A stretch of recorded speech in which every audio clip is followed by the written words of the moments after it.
வந்திருக்கும் பத்திரிகை, தொலைக்காட்சி, புகைப்பட, இணையதளம், வானொலி அத்தனை நண்பர்களுக்கும், விழாக்கு வந்திருக்கும் பெற்றோர்களுக்கும், பெரியோர்களுக்கும், மாணவ மாணவிகளுக்கும், அகரம் என்னோட குடும்பத்துக்கும் நன்றி.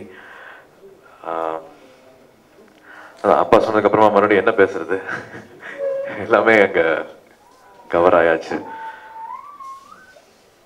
மறுபடியும் யோசிச்சு பார்க்குற மாதிரி இருக்கு. அகரம் ஆரம்பிக்கப்பட்ட நாட்கள் 2006. கெரியர் நல்லா போயிட்டு இருக்கு. இவ்வளவு அன்பு கொடுக்குறாங்க, இவ்வளவு ஆதரவு கொடுக்குறாங்க. ஒரு படம் நல்ல படமா இருந்தா அது ரொம்ப பெரிய படமா ஆக்கிடுறாங்க. இவ்வளவு கைத்தட்டல்கள், இவ்வளவு அப்ரிசியேஷன் இருந்துட்டு இருக்கு. நம்ம திரும்பி எப்படி சொல்ல போறோம்? கைகூப்பி நன்றி சொல்லலாம், தேங்க்யூ சொல்லலாம், நான் இன்னும் கஷ்டப்படுறேன், இன்னும் உழைக்கிறேன் அப்படின்னு சொல்லலாம். பட் ஏதோ ஒன்று இன்னும் வேற ஏதோ ஒன்று செய்யணும் அப்படிங்கிற மாதிரியான ஒரு ஆசை இருந்துட்டு இருந்தது. இல்லை இன்னும் நிறைய பண்ணோம் அப்படிங்கிற மாதிரி ஒரு துடிப்பு மாதிரி இருந்துட்டே இருந்தது. பத்தல அப்படிங்கிற மாதிரி இருந்துட்டே இருந்தது. வீடு தேடி வரவங்க, ஏதாவது உதவி தேடி வரவங்களுக்கு பண்றோம். பட் இது சரியில்லை, இது மட்டும் இல்லை, வேற ஏதோ பண்ணணும் அப்படிங்கிற போது அப்படி ஆரம்பிச்ச ஒரு தேடல் தான் சொல்லலாம். கல்வி மட்டும்தான் ஒருத்தவங்களோட வாழ்க்கையவே மாற்றும். ஒரு குடும்பத்துல ஒருத்தர் நல்லா படிச்சுட்டாருன்னா அந்த குடும்பத்தில் இருக்கிறவங்க அத்தனை பேரையுமே கைப்பிடிச்சு மேல தூக்கிட்டு வந்துடலாம். அவங்களோட வாழ்க்கை சூழ்நிலையை மாத்திக்கலாம். நிறைய பேசிக் நெசசிட்டிஸ் இருக்குது. அவங்களுக்கு குறைந்தபட்ச தேவைகளை பூர்த்தி செய்யறதுக்காக கூட அவங்களால நிறைய விஷயம் தெரிய மாட்டேங்குது. ஒரு கல்வி முழுமை அடைஞ்சதுன்னா அவங்களோட ஒரு பிறவி அதை அப்படியே மாத்தலாமே அப்படிங்கிற அந்த நினைப்பு பத்தி பேசிட்டு இருக்கும் போதுதான் என்னோட நண்பர் பத்திரிகை மூலமா தான் பழக்கமாச்சு. பட் அதையும் தாண்டி என்னோட நட்பு இருந்துச்சு. ஸோ என்னோட ஆசையை நிறைவேற்றினது ஞானவேல் அவர்கள். அகரம்க்கு பேர் வச்சது, இதை ஆரம்பிக்க பேருதவியா இருந்தது அஃப்கோர்ஸ் வாழையும் கூட. அண்ட் ஜெயஸ்ரீ, அகரம்ல இருக்கிற அத்தனை குடும்பத்தினரும், கல்யாணி ஐயா. ஸோ அப்படி ஆரம்பிச்ச விஷயம்தான் அகரம். பட் அப்பா ஒன்று சொல்லிட்டே இருப்பாங்க, ஒரு விஷயம் தொடங்குறது சாதாரண விஷயம், அது ரொம்ப பெரிய விஷயம் கிடையாது. ஒரு விஷயத்த டப்புன்னு ஆரம்பிச்சிட்டீங்க, எஸ் அகரம்லாம் ஆசையா இருக்கு, பெரிய விஷயம் அப்படிலாம் இல்லை. அது தொடர்ந்து செய்யணும். எவ்வளோ நாள் தொடர்ந்து செய்றீங்களோ அதுதான் ரொம்ப பெரிய விஷயம், அதுதான் கொஞ்சம் கஷ்டமான விஷயம், கடினமான விஷயம் அப்படின்ட்டு. ஏற்கனவே சொன்ன மாதிரி 35 வருடங்களுக்கு முன்னாடி சில ஆயிரங்கள் வச்சு ஆரம்பிச்சது அப்பாவோட அறக்கட்டளை. 35 வருஷமா நடந்துட்டு இருக்குன்னா அது நிச்சயமாக உங்களுக்கே தெரியும். அது ஒருத்தனால சாதாரணமா பண்ணிருக்க முடியாது, எல்லாரும் சேர்ந்து பண்ணது. அப்பா அதை நிகழ்த்தியும் காட்டியிருக்காங்க. ஸோ எனக்கு அறிவுரை சொன்னது அதுதான், ஒரு வருஷம் 2 வருஷம் பண்றது இல்லப்பா, நீ ஆரம்பிச்சுட்டு அப்புறமா நீ காணாம போயிடக்கூடாது. நீ ஆரம்பிக்கிறது பொறுமையா ஆரம்பி, அளவோட ஆரம்பி, எவ்வளவு தூரம் போக முடியுதுன்னு பாரு. சஸ்டைனபிலிட்டி தான் ரொம்ப முக்கியம். இது தொடர்ந்து நடக்கணும், உனக்கு அப்புறமா கூட அது நடக்கணும் அப்படிங்கறத சொல்லிட்டு இருந்தாங்க. இப்ப நான் இல்லாட்டியும் அகரம் போயிட்டு இருக்கும் அப்படிங்கிறத நான் சந்தோஷமா சொல்லிக்கிறேன். அதுக்கு அகரம் வாலண்டியர்ஸ்க்கும், அகரம்ல இருக்கிற அத்தனை பேருக்கும் நான் நன்றி சொல்லணும். ஒரு 100-200 மாணவர்கள் ஆரம்பிச்சது இப்போ கிட்டத்தட்ட 1000 மாணவர்கள் அகரம்ல இருக்காங்க. இது தனியா என்னால மட்டும் இதை நிச்சயமாக செஞ்சிருக்க முடியாது. என்னோட பேரும் கூட நான் சொல்லிக்கிறது நான் ரொம்ப கம்மியா தான் சொல்லிக்கணும். அத்தனை நேரமும், அத்தனை உழைப்பும், அத்தனை என்ன சொல்றது, அதுக்கு அது விலை போட முடியாது. அவங்க இதுக்காக செலவிடுற நேரம், அவங்க இதுக்காக செலவிடுற விஷயங்களை ஒரு வேல்யூவே நம்ம கொடுக்கவே முடியாது. ஸோ நம்ம சமுதாயத்துல அடித்தட்டுல இருக்கிற மக்களுக்கு அந்த கல்வி முழுமை அடைகிறதுக்கு பேர் உதவியா இருக்கிற பெரிய நல்ல உள்ளங்கள் அத்தனை பேர் இருக்காங்க. தமிழ்நாடு முழுக்க இருக்காங்க. தரமான கல்வி நிறுவனங்களா இருக்காங்க. அவங்க எல்லாரும் சேர்ந்து அந்த கட்டணங்களை அப்படியே நீக்கிட்டு, அவங்களுக்கு ஹாஸ்டல் ஃபெசிலிட்டிஸ் கொடுத்துட்டு, அவங்களுக்கு தேவையான கோர்சஸ் ஃப்ரீயா கொடுக்கறதுல இருந்து அவ்வளோ பேரும் உதவி செய்யறதுனால தான் இன்னைக்கு இது சாத்தியமா இருக்கு. கிட்டத்தட்ட 1000 மாணவர்கள் அகரம் மூலமாக உயர்கல்விக்கு போயிட்டு இருக்காங்க. கனவுல கூட நினைச்சு பார்க்க முடியாத வாழ்க்கை சூழ்நிலையில இருக்கிறவங்க வந்து அழகா தேர்வு செய்யறதுக்கு வந்து கல்யாணி ஐயா பெரிய உதவியா இருக்காங்க. வாலண்டியர்ஸ் வீடு தேடி போய் அந்த மாணவர்களோட சூழலை பார்த்து அகரம்ல சேர்றதுக்கு வந்து அவங்களும் பேர் உதவி செஞ்சுட்டு இருக்காங்க. முதல் பேட்ச் இப்ப வெளியே வராங்க. அத்தனை டிபார்ட்மெண்ட்லயும் இருக்கிற ஹெச்ஓடிஸ் வந்து அகரம் மாணவர்கள் கொடுங்க, அவங்களோட வேகம், அவங்களோட அந்த உந்துதல், அந்த ஸ்பார்க் வந்து பயங்கரமா இருக்கு அப்படின்ட்டு அந்தந்த டிபார்ட்மெண்ட் இருக்கிறவங்களும் வந்து கேட்டுட்டு இருக்காங்க. மாணவர்கள் வந்து அகரம்ல இருந்து தாங்க ப்ரியாரிட்டி கொடுக்குறோம் அப்படிங்கிற மாதிரி சொல்றாங்க. அதுக்கு அவங்க தான் எடுத்துக்காட்டா இருந்திருக்காங்க.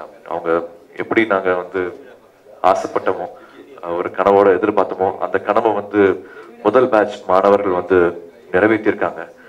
இன்னைக்கு இந்த விழா நடக்கிறதுக்கும் சரி, அடுத்த பேட்ச் வர்றதுக்கும் சரி, அவங்கள வந்து இன்டர்வியூ செய்யல இருந்து ஆஃபீஸ்ல அவங்கள கைட் பண்ற வேலை வரைக்கும்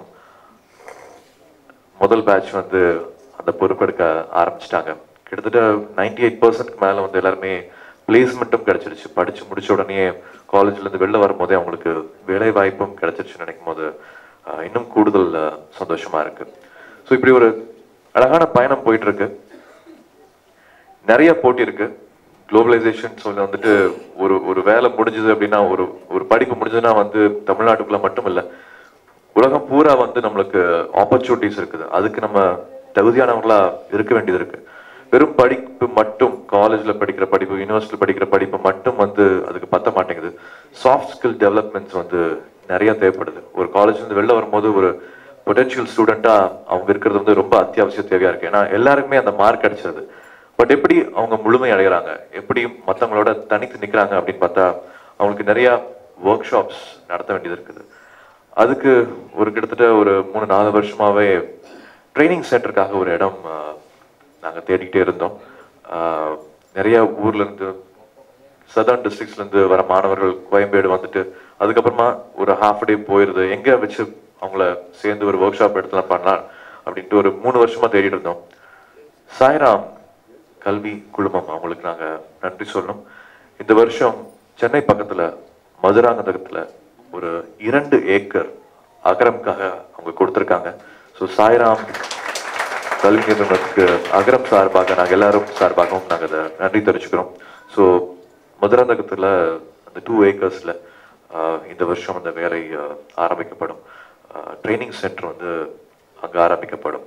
ஸோ இந்த மாதிரி நிறைய பேர் சேர்ந்து தான் இந்த விஷயம் நடந்துட்டு இருக்கு. படிப்படியாக இன்னும் அகரம் வளர்றதுக்கு இந்த மாதிரி எல்லா நல்ல உள்ளங்களும் சேர்ந்து அந்த பொறுப்பு எடுத்துக்கணும். அந்த உதவியில நீங்களும் ஈடுபடணும் அப்படின்னு நான் கேட்டுக்கிறேன். மாணவர்களுக்கு அப்பா சொன்னதான், கல்வி மட்டுமே கிடையாது, எல்லாம் ஒரு இன்ட்ரோவர்ட்ஸ் எக்ஸ்ட்ரோவர்ட்ஸ் அப்படின்னு சொல்லுவாங்க. எல்லாருமே வந்து ஸ்டேஜ்ல வந்து பேசி கைத்தட்டு வாங்குறவங்க மட்டும்தான் வந்து நம்ம சொசைட்டில கொண்டாடிட்டு இருக்கோம் அப்படின்னா அது நிச்சயமாக தவறு. வெறும் பேசுறவங்க மட்டும் இருக்காங்க அப்படின்னா அப்ப கேட்கறவங்க யாரு? ஸோ எல்லா வேறுபாடும் நிச்சயமாக இருந்துட்டே இருக்கும். Not everybody can be extroverts. எல்லாருமே வந்து ஸ்டேஜ்ல வந்துட்டு என்டர்டெயின் பண்றவங்க மட்டும்தான் வந்து நம்ம சொசைட்டி கொண்டாடுதுன்னா வந்து அதை நம்ம தெரிஞ்சோ தெரியாமையோ நம்ம பிள்ளைகள் மேலேயும் வந்து நம்ம அதை திணிக்கிறோம். இவன் ஏன் பேச மாட்டேங்கிறான், இவன் ஏன் கலகலப்பா இருக்க மாட்டேங்கிறான், இவனால நிறைய ஏன் பேச முடிய மாட்டேங்குது, இவன் ஏன் வந்து ஒரு அட்ராக்டிவ் பர்சனா இல்லை அப்படிங்கிறது, சும்மாவே உம்னாமூஜியா இருக்கான், அமைதியா உட்காந்துட்டு இருக்கான் அப்படிங்கிற மாதிரி நம்மளே நம்ம குழந்தைகளையும் வந்து நம்ம வந்து சில விஷயம் திணிச்சிடறோம், சில வாட்டி இப்படி பண்ணிடு அப்படின்னு சொல்லிடுறோம். அப்ப சொன்ன மாதிரி அப்படி இருக்கவங்களுக்கும் தனித்தன்மை இருக்கு. அதை நம்ம பெற்றோரா நம்ம நிறைய பேர் அதை நம்பணும். அதுக்கு அவங்கள வந்து அவங்க வாழ்க்கையை வந்து மாத்திரக்கூடாது. அப்பா சொன்ன உதாரணங்கள் மீறி நான் உதாரணம் சொல்லணுங்கிற அவசியம் இல்லை. ஸோ அதை நம்ம ரெக்கக்னைஸ் பண்ணுவோம். எல்லாத்துக்கும் வந்து பாராட்டுவோம். என்ன செஞ்சாலும் வந்து பாராட்டுவோம். நம்ம எப்படி செதுக்கிக்கிறோம் அப்படிங்கிறது தான் வந்து ரொம்ப முக்கியம். ஒரு நண்பர் ஒருத்தர் ஒரு கம்பெனில ஒர்க் பண்ணிட்டு இருக்காரு, ஒரு சாஃப்ட்வேர் கம்பெனில ஒர்க் பண்ணிட்டு இருக்காரு. அவர் வருத்தப்பட்டு சொன்ன ஒரு விஷயம் மட்டும் நான் இங்க இருக்கிற ஸ்டூடெண்ட்ஸ்க்கு சொல்லணும் அப்படின்னு ஆசைப்படுறேன். எல்லாருமே நல்ல மார்க் வாங்கிட்டு வந்துடுறாங்க. இன்ஜினியரிங் ஸ்டூடெண்ட்ஸ் வந்து பாஸ் அவுட் ஆகி வரும்போது வந்து பிரமாதமான மார்க் வாங்கிட்டு வராங்க. பட் ஒரு இன்டர்வியூ அப்படின்னு உட்காந்து பேசும்போது வந்து நாங்க எதிர்பார்க்கிற விஷயங்கள் இல்ல, ஒரு ஓப்பனா இல்ல, நிறைய விஷயங்கள் ஒரு எக்ஸ்போஷரோட வந்து அவங்க வரமாட்டேங்கிறாங்க. வெறும் புத்தக படிப்பு மட்டும்தான் இருக்கு அவங்களுக்கு. வெளி உலக அனுபவமோ இல்ல வெளி உலகத்தை பத்தின ஒரு சின்ன ஒரு ஞானமோ அவங்ககிட்ட இருக்க மாட்டேங்குது அப்படிங்கிற வந்து ஒரு பெரிய குறைபாடா சொல்லிட்டு இருக்காங்க. இப்போ நம்ம பெரிய சிலபஸ் இருக்கு, ஒரு இன்ஜினியரிங் காலேஜோ இல்லை ஒரு ஒரு ஒரு பெரிய கோர்ஸ்லேயே வந்து பெரிய சிலபஸ் இருக்குன்னா அதை வந்து சில ப்ரொஃபசர்ஸ் சுருக்கி ஒரு ஒரு கோணாறு பதிப்புங்க மாதிரி வந்து சின்னதாக அதை கம்ப்ரஸ் பண்ணி கொடுத்துட்றாங்க. அதுல செலக்டடான கொஸ்டின்ஸ் செலக்டட் ஆன்சர்ஸ் மட்டும் படிச்சுட்டு அந்த மார்க் வாங்கிடுறாங்க. ஜெனரலைஸ்டா வந்து ஒரு இன்டர்வியூ போகும்போது வந்து அவங்களோட அந்த அந்த நாலேஜ் வந்து ரொம்ப ரெஸ்ட்ரிக்டடாகவும் ரொம்ப சின்னதாகவும் இருக்குது. அது வந்து துரதிருஷ்டமா இருக்குது. இவ்வளவு வருஷங்கள் படிச்சுட்டும் கூட வந்து எதுக்காக படிச்சிருக்காங்க, அதை எப்படி வந்து அப்ளை பண்ண போறாங்க, வாழ்க்கை முறைக்கும் ஒரு தொழிலுக்கும் ஒரு வேலைக்கும் எப்படி அப்ளை பண்ண போறாங்கன்னா வந்து ரொம்ப ரெஸ்ட்ரிக்டடா இருக்கு அப்படின்னு சொல்றாங்க. ஸோ கோர்சஸ் மட்டும் இல்லாம உங்களை நீங்க செதுக்கிக்கிறது வந்து ரொம்ப முக்கியம். உங்களை நீங்க அடையாளம் தேடிக்கிறது ரொம்ப முக்கியம். நிறைய வைட் எக்ஸ்போஷர் இருக்கு. இப்போ வந்து இன்டர்நெட் வேர்ல்ட்ல இருக்கும். ஸோ உங்களோட அனுபவங்களையும் உங்களோட கம்ப்ளீட் எக்ஸ்பீரியன்ஸையும் நாலேஜையும் கண்டிப்பாக வந்து பெருக்கிக் கொள்ளுங்கள். நிறைய எதிர்பார்ப்பு இருக்கு, நிறைய போட்டிகள் இருக்கு. ரொம்ப ரெஸ்ட்ரிக்ட் ஆயிடாதீங்க. அதுக்கப்புறமா நான் எங்க போறோம், நம்ம எதுக்காக இந்த கோர்ஸை படிச்சோம் அப்படின்ட்டு அப்புறமா அந்த கேள்விகள் கேட்க வேண்டாம். ஸோ யாரையும் பழி சொல்லாம நீங்களே எங்க நம்ம லேக்கிங்கா இருக்கோம், என்ன விஷயங்கள் படிக்கலாம், வாழ்க்கை பூரா சந்தோஷமா எதையும் செய்யலாம், ஒரு தொழிலா இல்லாம சந்தோஷமா நம்ம என்ன செய்யலாம், மேல மேல எந்த தொழில போனா எந்த ரோட்ல போனா நம்மளுக்கு சந்தோஷமா இருக்கும் திருப்தியா இருக்குங்கிறது அந்த ரோடு எடுங்க. இது வந்து மாணவர்களுக்கு படிச்சவங்களுக்கு நல்ல மார்க் வாங்களுக்கு. நான் கிட்டத்தட்ட 7வது ஃபெயிலு. அப்பானால வந்து இன்னொரு ஸ்கூலுக்கு போனேன், அப்புறமா படிப்பு தொடர்ந்தேன். இந்த மாதிரி ஃபெயிலான மாணவர்களுக்கு நாம் என்ன பண்ண போறோம்? நிறைய பேர் இன்ஜினியர்ஸா இருக்காங்க.